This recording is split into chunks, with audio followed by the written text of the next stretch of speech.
The Garden, the Curtain, and the Cross. Written by Carl Lafferton. Illustrated by Catalina Echeverry. A very long time ago, right here in this world, there was a garden. In the garden, everything was wonderful. The world was full of laughing and playing and smiling and fun. There was nothing bad ever. There was no one sad ever. And best of all, God was there. And God said, "Hello, Adam. Hello, Eve." He had made it all. He was in charge of it all. He loved it all. People could see God and speak to God and just enjoy being with God. It was wonderful to live with God. But then one day, the people did a terrible thing. They decided they did not want to do what God said. They decided they wanted a world without God in charge. God calls this sin. Sin spoils things. So sin has no place in God's wonderful garden. God said to the people, "You can't live with me in my garden anymore," and He sent them outside. To show the people they had to stay outside, God put some warrior angels in front of the garden. The angels were like a big keep out sign. Now things were sometimes bad and people were sometimes sad, but people still kept sinning because they didn't want God to be in charge, so no one could come into God's wonderful place. God said, "Because of your sin, you can't come in." God wanted His people to remember, it is wonderful to live with Him, but because of your sin, you can't come in. So He told His people to build a special building called His temple, where He would live. In the middle of the temple was the most wonderful place in the world, the place where God was, with nothing bad and nothing sad.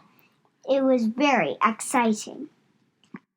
But then God told people to put a big curtain around this wonderful place. The curtain had pictures of warrior angels on it. It was a big keep out sign. For hundreds of years, the temple curtain reminded the people that God said, "It is wonderful to live with Him, but because of your sin, you can't come in." Babies became grown-ups and had babies, and those babies became grown-ups and had babies, and those babies became grown-ups and had babies. Hundreds of summers and winters passed by, and the keep-out curtain stayed in the temple. Then one day, God's Son came to live in this world as a person. He was called Jesus. Jesus always did what God said. Jesus never sinned. And Jesus visited the temple where the keep-out curtain hung. Jesus knew that things were sometimes bad and sometimes sad. Jesus said that God had sent Him to open the way back to God's wonderful place, where there would be nothing bad and no one sad. But people still didn't want to let God be in charge, so they decided to put Jesus on a cross to die. It was the most bad thing that had ever happened. It was the most sad day of all. But Jesus had a plan. He had always planned to die on the cross. What a strange plan. Why would God's Son plan to die? On the cross, Jesus took our sin, all the bad things we do, and all the sad things they cause. Jesus took them all from us. And when He did it, something amazing, astonishing, astounding happened. The curtain tore. God had ripped up the keep out sign. God's wonderful place is open again. Because Jesus died, we can go in. After Jesus died, His friends put Him in a tomb. They were very sad. For 2 days, nothing happened. Then the next morning, Jesus' friends went to see His body in the tomb. And it wasn't there.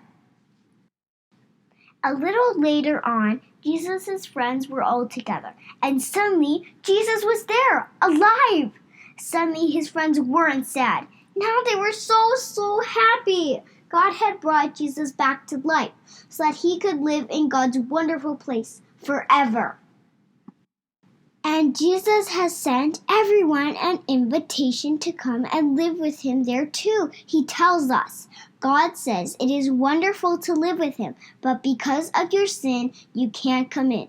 But I died on the cross to take your sin, so all my friends can now come in. We can live with God forever. There will be nothing bad and no one sad. We will see God and speak to God and just enjoy being with God, just as he planned. It will be wonderful to live with him, and it's all because of Jesus. We will say every day, thank you, Jesus, you're amazing, and you can start saying that today. The end.